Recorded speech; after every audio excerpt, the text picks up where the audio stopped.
I still remember the exact time glowing on the microwave when I opened the email. 11:47 at night. The house was quiet in that heavy, late November way, when even the refrigerator hum sounds louder than it should. I was still in my work clothes, heels kicked off under the kitchen table, laptop balanced in front of me. The subject line read, "Marital Debt Statement, Vanessa Brooks." Not household summary. Not budget review. My name? I clicked. A PDF opened with clean columns and bold headers. Financial reconciliation summary. Every line item neatly itemized. Mortgage contributions. Utilities. Health insurance premiums. Dining expenses. Even anniversary trips labeled as shared imbalance adjustments. At the bottom, centered and bold, it said, balance due, $49,800. Owed by Vanessa Brooks? I felt my throat tighten.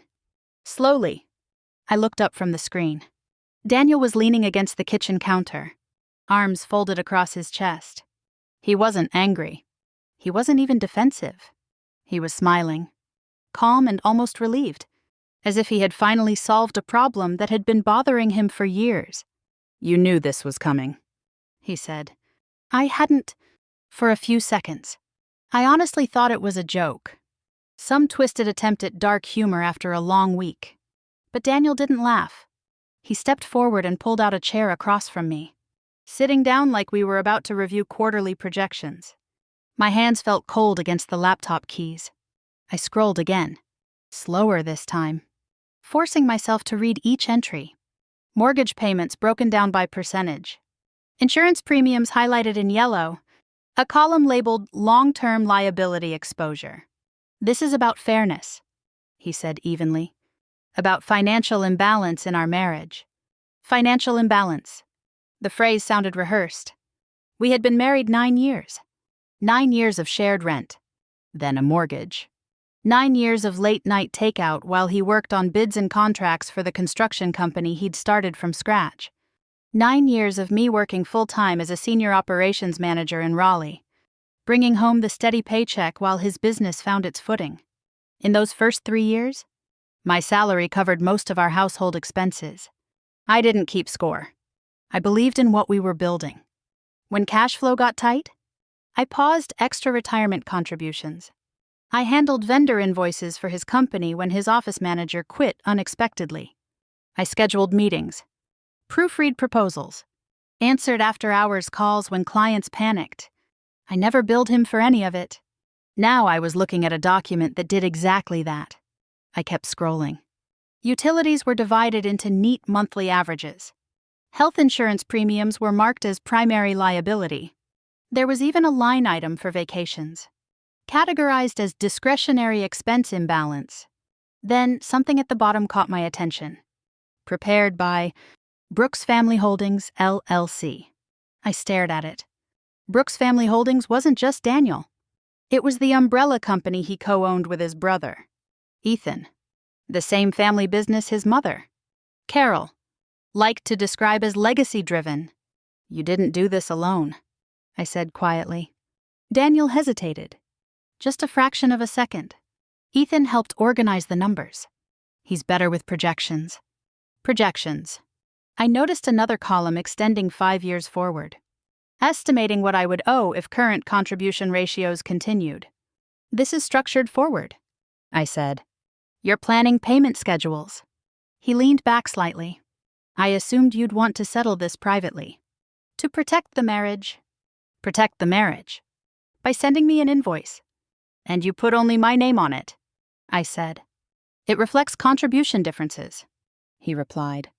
"I've been carrying the long-term liability. The business loans, the mortgage risk." I looked at him, really looked at him, and realized he was speaking in language that didn't belong to our kitchen table. Words like liability and ratio and exposure didn't come from frustration. They came from meetings, from strategy. "We've all been reviewing things," he added. The word landed harder than the number at the bottom of the page. "All?" I asked. "Mom's concerned about long-term stability," he said carefully. "Ethan, too.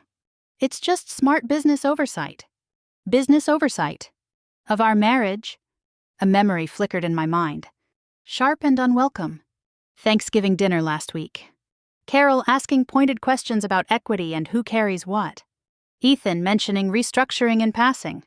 At the time, I thought it was just family talk. Now it felt like rehearsal. I reached the final page of the PDF. There it was. A proposed payment schedule. Monthly installments beginning January 1st. Late penalties applied after 30 days. Penalties. I closed the laptop slowly. Did you ever think, I asked, keeping my voice steady, that I might not agree I owe you anything? Daniel's smile returned. Softer this time. Almost reassuring. You don't want this to become bigger than it needs to be, he said.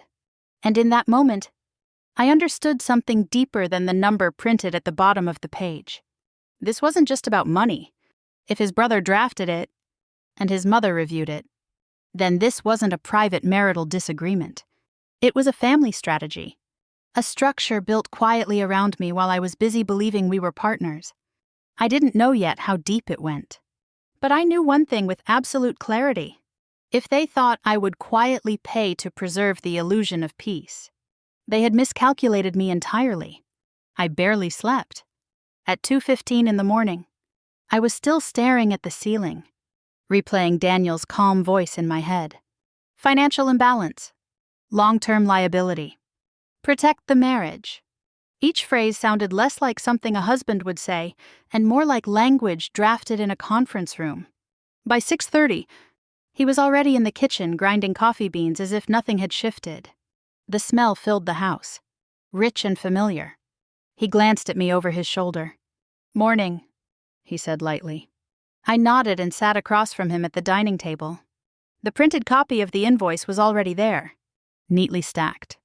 I want you to walk me through every line, I said. He didn't argue. He pulled the pages toward him and flattened them with both hands. This isn't punishment, he began. It's reconciliation. Over 9 years. The numbers haven't been balanced. Balanced. He tapped the mortgage section first. I've carried the long-term risk. The house is in my name first. If something happens, I absorb the exposure. I kept my face neutral. The down payment came from my savings. He nodded as if that detail were already accounted for. Yes. And I credited that in year 1. But since then, the primary liability's been mine. He moved to the business loans. The company debt is tied to my personal credit. That affects everything. You mean the company your family co-owns? I said. He paused. Just briefly. It's still our future, he replied. I watched his language carefully. Equitable distribution. Asset weighting. Capital contribution ratio. None of it sounded spontaneous. None of it sounded emotional. It sounded reviewed. Who is we? I asked quietly. He exhaled. Ethan helped organize the projections. Mom looked over the summary. You gave them access to our personal financial records. It's not like that, he said quickly. It's smart business oversight. When you're dealing with long-term exposure, you evaluate everything. Everything. So my paycheck history was evaluated. I asked. The first 3 years when I covered more than half our expenses. That was a joint decision, he said. You chose stability too. The word chose stung. 3 years ago. My supervisor had called me into her office and offered me a promotion that would have expanded my territory across 2 states. It came with a significant salary increase and relocation support. Daniel had looked at me that night and said, moving would kill the company before it found its footing. We need consistency, he had said then. Just a few more years. I had chosen us. Now he was reframing that choice as neutral. He flipped to another page. If we project forward 5 years at the current contribution ratio, the imbalance increases. I leaned forward. You're planning payment schedules for the future. It's preventative, he said. Transparency avoids resentment.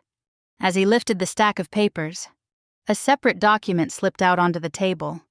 I reached for it before he could. It was a property transfer summary. Brooks Family Holdings Trust. The address listed was ours. When did this happen? I asked. My voice suddenly very steady. It's temporary asset shielding, he replied. Last year was volatile. Ethan suggested it. It doesn't change ownership. Just structure. You moved the house into a trust without telling me? It's still ours, he insisted. It's just paperwork. Paperwork. I studied the date. It had been executed 8 months ago. Around the same time, Daniel had asked me to sign a stack of insurance renewals before a work trip. Am I exposed anywhere else? I asked. He hesitated. Nothing significant. Nothing significant. The phrase echoed in my mind long after he left for the office. That afternoon, I logged into our shared bank account. There was a recent transfer labeled restructuring allocation. The amount wasn't small. It was moved from our joint savings into an account connected to the business. No discussion. No warning. I opened a new browser tab and pulled my credit report for the first time in years. I expected nothing unusual. At first glance, everything looked normal. Credit cards, mortgage, car loan. Then I saw it. A commercial equipment loan listed under Daniel's construction company. Status, active, role, secondary guarantor. My name. I stared at the number until it blurred. 6 figures. Equipment I had never seen. Never signed for. Never discussed. I scrolled down, searching for a memory of initialing something. Anything that could explain it. There was none. The timestamp on the listing was from a week I had been in Chicago for a regional operations summit. I leaned back in my chair, heart pounding. But my thoughts felt strangely clear. The invoice might not have been about what I supposedly owed him. It might have been about what they were preparing to make me responsible for. I stared at the credit report until the numbers stopped feeling abstract and started feeling dangerous. The equipment loan sat there in black and white, tied to Daniel's construction company, and beneath it, my name labeled as secondary guarantor. 6 figures. Active. No late payments. No warning. Just exposure. The timestamp showed it had been executed on a Thursday afternoon 3 months ago. I had been in Chicago that entire week for a regional operations summit. I remembered the hotel carpet, the conference badge around my neck, the long dinner with vendors. I did not remember signing anything. The next morning, I waited until Daniel finished a call in his home office. He came into the kitchen holding his phone, still scanning emails. I slid the printed credit report across the counter toward him without saying a word. He looked down at it, then up at me. It's temporary authorization, he said before I even asked. Standard procedure during refinancing. Refinancing what?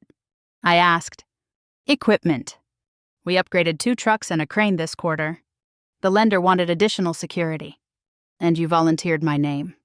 He sighed as if I were overreacting. It's not like that. You're my spouse. It's a shared household. It strengthens the application. Did I sign anything? It was part of a digital batch filing. Insurance renewals. Vendor confirmations. Restructuring forms. It was efficient. Efficient. I was out of state, I said. That week I was in Chicago. He leaned back against the counter. You authorized me to handle paperwork when you're traveling. We've done that for years.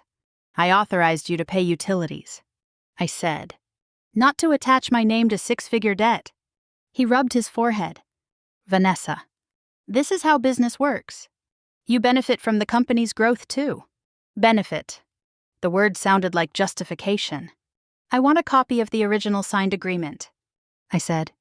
Ethan handles corporate records, he replied quickly. I'll have him send it. No, I said. I'll contact the lender directly. His jaw tightened. That'll complicate things. For who? That afternoon, I called the lender listed on the credit report. I gave them my information, answered verification questions, and waited while they pulled up the file. Yes, ma'am, the representative said, you are listed as secondary guarantor. I need a copy of the executed agreement, I said. There was a pause on the line. We'll need to verify identity and review authorization notes attached to the file. Authorization notes. Yes. Ma'am, there's a spousal consent acknowledgement referenced in the submission. My stomach dropped, but my voice stayed steady.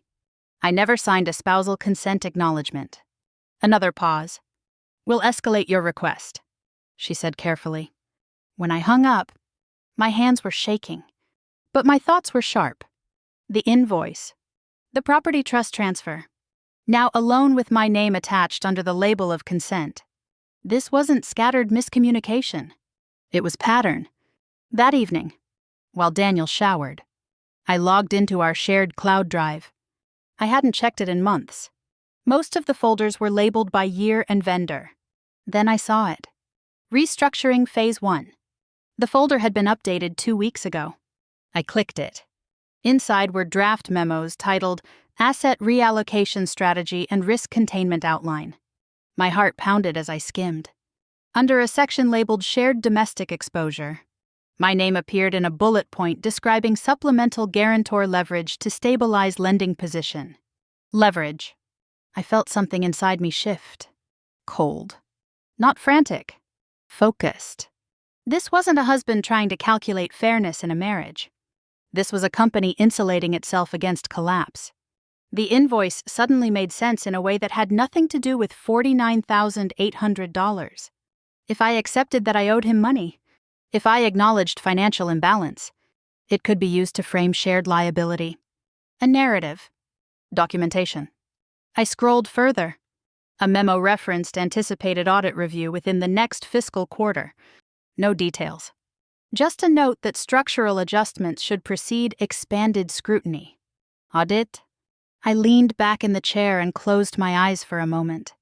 I thought about the stack of documents Daniel had handed me months ago before that Chicago trip. Insurance renewals. He had said. Quick signatures. He had insisted. Because he was running late. I had trusted him. I opened my eyes and looked at the screen again. The folder timestamp showed it had been modified just 2 hours ago. They were still updating it. I didn't confront him that night. I didn't argue. I didn't cry. Instead, I opened a new browser tab and searched for a family law attorney in Raleigh with experience in business liability cases. By the time Daniel came back into the living room, I had scheduled a consultation for the next morning. Not to threaten, not to file for divorce, just to understand exactly how deep my exposure went. Because the invoice was no longer the most dangerous document in this house. It was the cover story. Attorney Melissa Grant's office was quiet in a way that felt deliberate. Like nothing chaotic was allowed to survive inside its walls. I sat across from her conference table the next morning with a folder in my lap containing copies of the invoice, the credit report, and the property transfer summary. My hands were steady when I handed them over. I'm not here to file for divorce, I said. I need to understand my exposure. She adjusted her glasses and began reading. The silence stretched as she moved from page to page. When she reached the equipment loan listing me as secondary guarantor, her expression changed almost imperceptibly. Did you sign this? She asked. Not knowingly. She nodded and made a note. If your electronic signature was applied without informed consent, that could qualify as unauthorized execution. We would need to confirm the technical details. Unauthorized execution. The words sounded clinical, but they carried weight. She asked whether Daniel's company was stable. I found a folder labeled Restructuring Phase 1. I said, There's mention of anticipated audit review. Her pen paused mid-sentence. Restructuring typically precedes liquidity concerns, she said carefully. Sometimes audit expansion, sometimes creditor pressure. I felt my pulse quicken. But I kept my voice level. And the invoice, she glanced at it again. This could be positioning. If you acknowledged marital financial imbalance in writing, it strengthens an argument of shared liability. So the invoice wasn't about collecting $49,800. It was about documentation. Melissa requested the lender's public filing records. Within minutes, her assistant returned with a digital copy of the executed loan summary. There's your electronic signature, she said, pointing to the page. Below it was an IP address. Melissa typed quickly into her laptop. This IP address traces back to a commercial network registered to Brooks Family Holdings. I swallowed. The company office? You said you were traveling that week. Yes. Chicago. She leaned back slightly. That discrepancy matters. She then pulled up business filings from the Secretary of State's database. 3 months ago, Brooks Family Holdings had amended its operating agreement. A new clause had been inserted regarding spousal guarantor recognition and domestic liability allocation. I stared at the screen. I was never told about that amendment. She looked at me steadily. That's significant. My mind flashed back 6 months earlier. Daniel had come into the bedroom holding a stack of papers while I was packing for Chicago. Insurance renewals, he had said. Just quick signatures. I remembered initialing quickly, trusting him, not reading every page because I was late for a flight. The date on the amended clause matched that same week. Melissa compared the timestamps from the amendment and the equipment loan execution. They align, she said. The room felt smaller. This could indicate premeditated restructuring, she continued. Asset shielding before anticipated financial stress. She then reviewed the property transfer summary. The house had been partially moved into Brooks Family Holdings Trust 8 months ago. I see no explicit spousal acknowledgement attached to this filing, she said. Were you informed? No. If assets were repositioned without full disclosure, that may open grounds for contesting the transfer. My chest tightened. But not from panic. From clarity. The invoice. The loan. The trust amendment. They weren't isolated events. They were structural adjustments. Melissa outlined possible scenarios.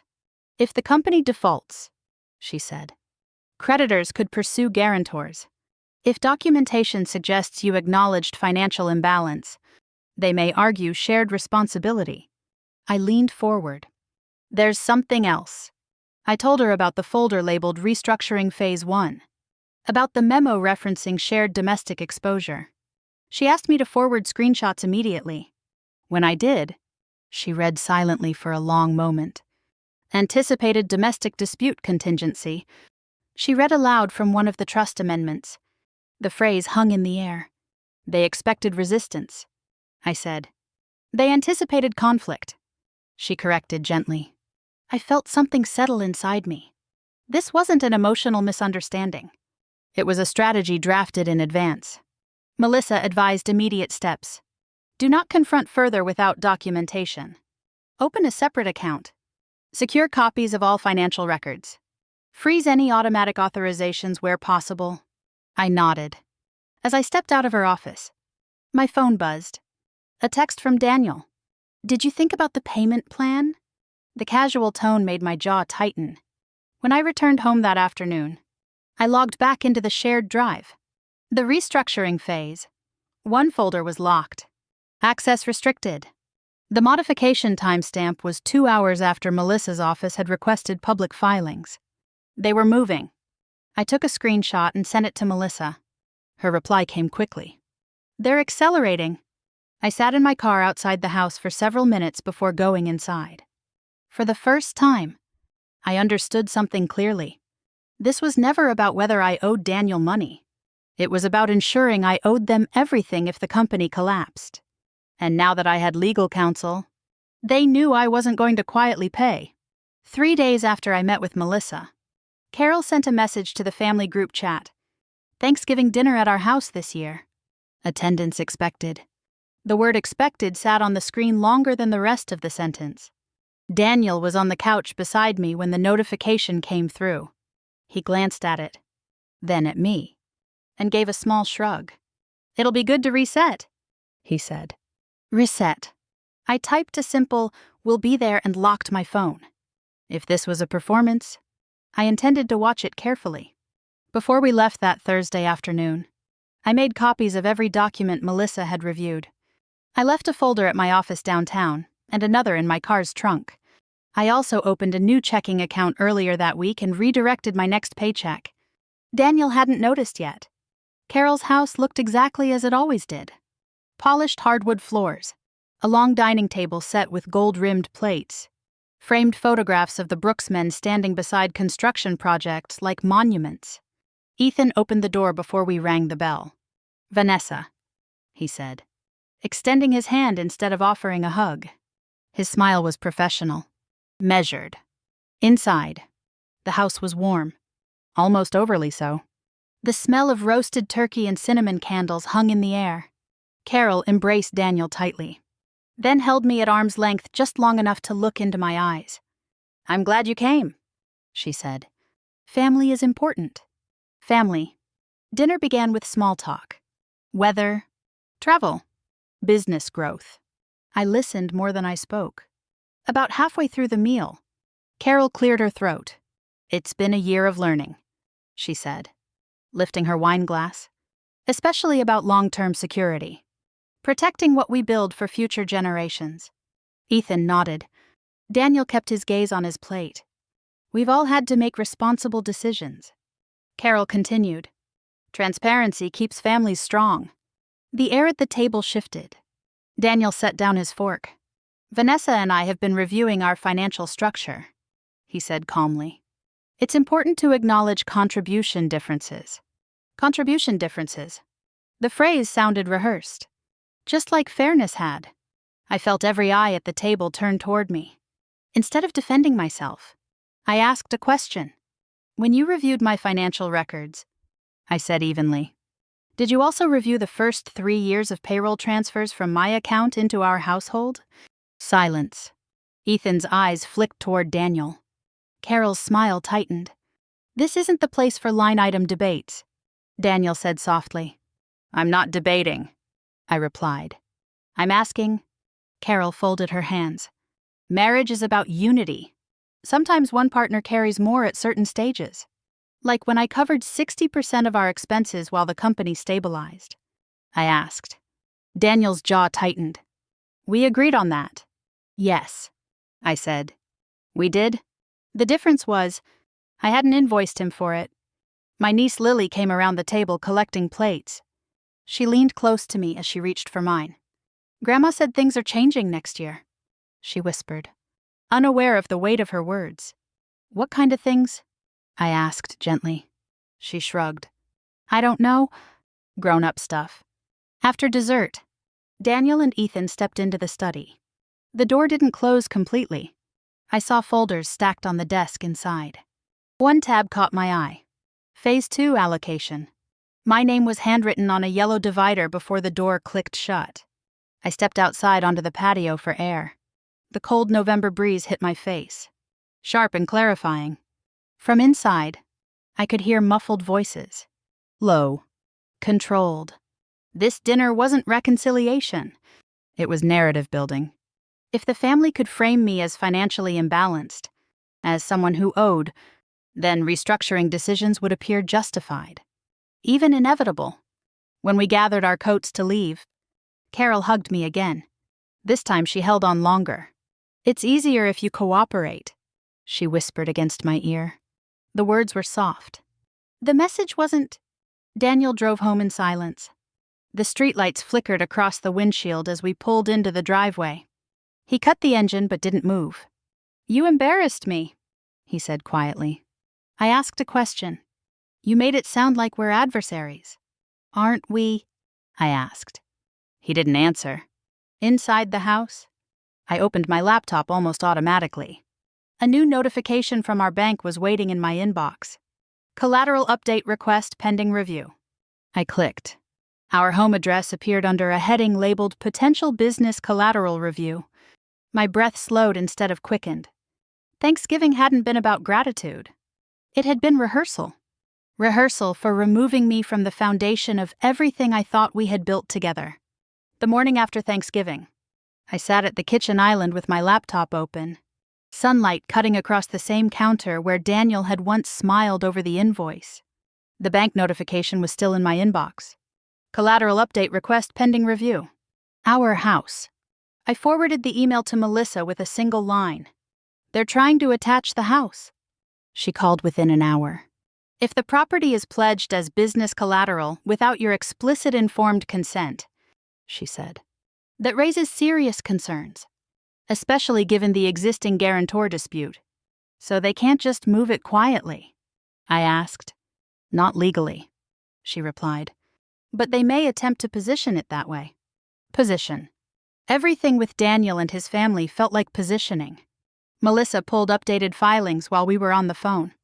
2 days after Thanksgiving, Brooks Family Holdings had filed an emergency amendment referencing anticipated liquidity constraints. Liquidity constraints. They're under pressure, she said. That explains the acceleration. After we hung up, I drove to the bank in person. I didn't want another phone call logged as vague inquiry. I wanted documentation. The branch manager led me into a glass office. I explained that I was formally disputing guarantor status on a commercial equipment loan and that I had not consented to any home equity expansion tied to business collateral. He typed quietly, then looked up at me. There was an inquiry earlier this week, he said, regarding expansion of your home equity line of credit. My husband, I asked. It originated from a business contact, he said carefully. Without me present. I signed a formal notice disputing any collateralization without dual written consent. I requested a freeze on additional joint credit modifications pending verification. When I stepped back outside into the cold air, my phone rang. Ethan. I let it ring once more before answering. Vanessa, he said, his voice smooth and detached. We should resolve this privately before it becomes complicated. It's already complicated, I replied. There's a structured settlement option, he continued. You acknowledge the invoice balance in writing. We release you from future business exposure. Clean separation of liability. So that was it. Admit I owed Daniel money, and they would remove my name from the collapsing scaffolding. If I acknowledge debt, I said slowly, that strengthens your narrative of shared liability. He didn't deny it. This is about protecting the family business, he said. Dragging lawyers into it could damage everyone. Everyone? The word sounded like a warning. If the audit expands, he added quietly, things get messy. There it was. The audit Daniel had almost slipped and mentioned. I'm protecting myself, I said. You're protecting the company. Let's not pretend those are the same. I ended the call before he could respond. That afternoon, Melissa sent me additional documentation. The company's insurance policy had been modified a month earlier. A clause now limited certain executive liabilities if marital disputes were formally documented. The invoice suddenly looked less like a demand for $49,800 and more like evidence of a documented domestic financial conflict. A shield. If the company collapsed, they could argue internal marital imbalance contributed to instability. I felt something inside me settle completely. This was not a husband calculating fairness. This was corporate risk containment. Melissa recommended initiating a formal forensic accounting review and sending written notice disputing all personal guarantor claims and asset transfers executed without informed consent. I authorized her to proceed. That evening, Daniel's phone buzzed while he was in the living room. I watched his expression as he read the notification from Melissa's office. You hired counsel? He asked, turning toward me. I protected myself, I said. You're escalating this, he replied, frustration creeping into his voice. Lawyers will tear everything apart. It was already torn, I said. You just expected me not to look. He ran a hand through his hair. If the audit expands, we all go down together. You attached my name without telling me. I said, don't call that together. He didn't answer. Later that night, I opened the new checking account fully and transferred my direct deposit. I documented the transaction. I emailed myself copies of every financial statement I could access. For the first time in 9 years, I slept in the guest room. The ceiling looked unfamiliar from that angle.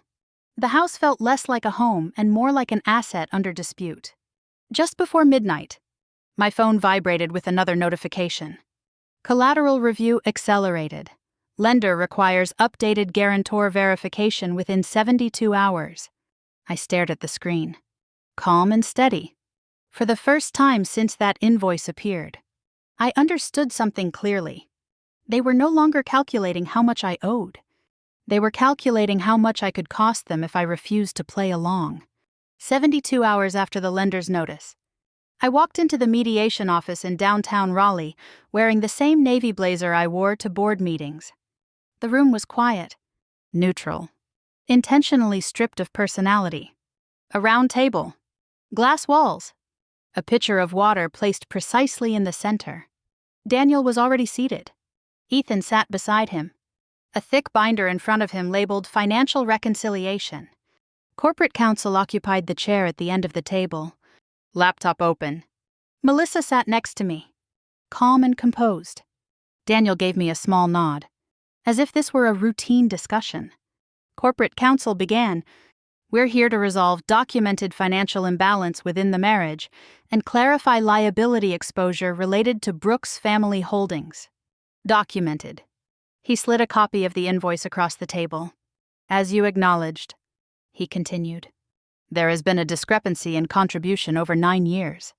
I never acknowledged debt," I said evenly. Melissa spoke before anyone else could respond. "My client formally disputed the invoice within days of receipt. There is no signed admission of financial imbalance." Ethan flipped open his binder. "The document reflects objective contribution ratios." "Objective?" I asked quietly. Melissa placed a second document on the table. "We obtained the executed equipment loan agreement. The electronic signature attributed to my client originated from the company's internal IP address during a week she was traveling out of state." The room went still. Corporate counsel leaned forward. "Electronic authorization can be delegated. Not without informed consent," Melissa replied, "and certainly not when tied to 6-figure commercial liability." Daniel's composure shifted slightly. His shoulders tightened.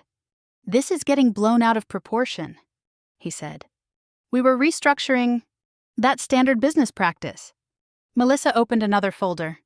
"We reviewed the trust amendment transferring partial interest in the marital residence into Brooks Family Holdings Trust. The amendment references anticipated domestic dispute contingency." Ethan's eyes flickered. "Asset protection is common," corporate counsel said quickly.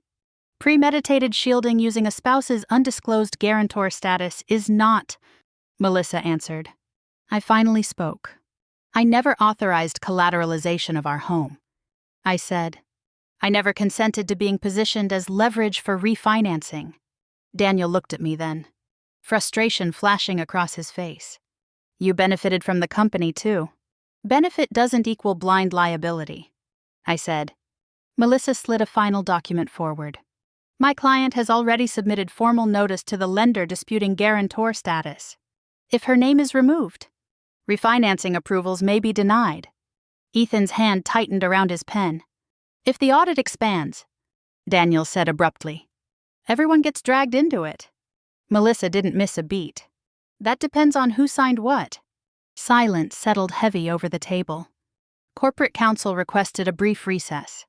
Daniel and Ethan stepped into a smaller side room. Through the glass wall, I could see them speaking in low, urgent tones. Daniel's confidence was gone. When they returned, Ethan's voice was measured. "We're willing to negotiate removal of Vanessa's guarantor status immediately," he said, "in exchange for confidentiality regarding internal restructuring. Removal from all present and future liability." Melissa corrected. "Written acknowledgement that the invoice is null and unenforceable. Reversal of trust amendments affecting the marital residence." Daniel looked at me. "Is this what you wanted?" "To threaten the business. I wanted transparency," I said. "You chose strategy instead." Corporate counsel cleared his throat. "Prolonged dispute could attract additional scrutiny during the current audit cycle." There it was again. Audit. The word no longer felt abstract? Melissa added quietly, "We are prepared to escalate if necessary." For the first time since this began, Daniel looked uncertain. Ethan whispered something to corporate counsel. They exchanged a glance. Finally, Ethan spoke. "We'll withdraw the invoice. We'll submit immediate correction to the lender removing Vanessa as guarantor. The trust amendment can be revisited." "Not revisited," Melissa said. Reversed pending equitable disclosure. Daniel leaned back in his chair, staring at the ceiling for a moment as if calculating outcomes. This changes the entire structure, he said softly. No, I replied. It exposes it. A draft agreement framework was typed up before we left. The invoice was formally recorded as disputed and withdrawn. My guarantor status would be removed upon lender confirmation.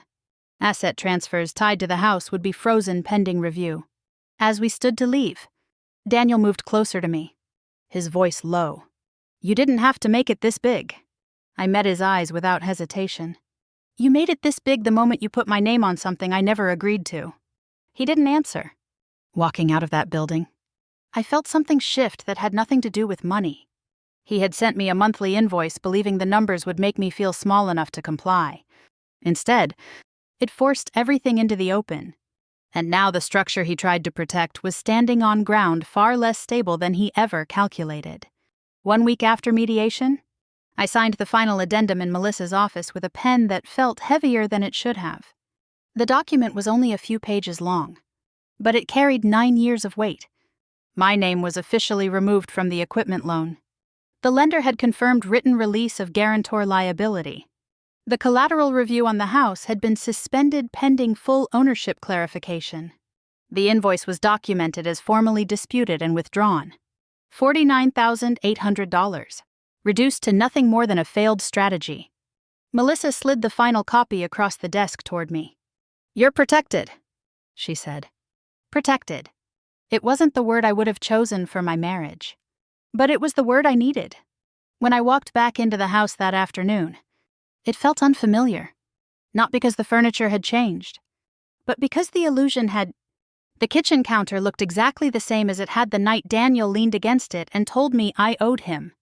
The same granite surface, the same overhead light casting a warm glow. But the smile he wore that night no longer held power. He was sitting at the dining table when I came in, staring at his phone. He looked up slowly. It's done, he asked. Yes, he nodded once. The lender confirmed. I know.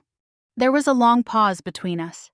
I never meant for this to turn into a war, he said quietly. It wasn't a war, I replied. It was exposure. He flinched at the word. For a moment, I almost felt sorry for him. Almost. But sympathy doesn't rewrite signatures or undo quiet amendments filed behind your back. Is this the end? He asked. I looked at him carefully. I don't know, I said honestly. Legal protection isn't the same thing as rebuilding trust. He didn't argue with that. That night, I sat alone in the guest room surrounded by half-packed boxes. I had started separating my things. Not dramatically. Not angrily. Just deliberately. I thought about the word owed. Owed for the mortgage. Owed for utilities. Owed for business growth. Owed for the privilege of being married into a family company. The truth was simpler than any spreadsheet. I had never owed him silence. I had never owed his family compliance. I had never owed anyone the right to use my name as insulation against their financial pressure. A notification buzzed on my phone. Brooks Family Holdings had filed another amendment with the Secretary of State. Executive liability clauses adjusted. Guarantor language revised. My name appeared nowhere.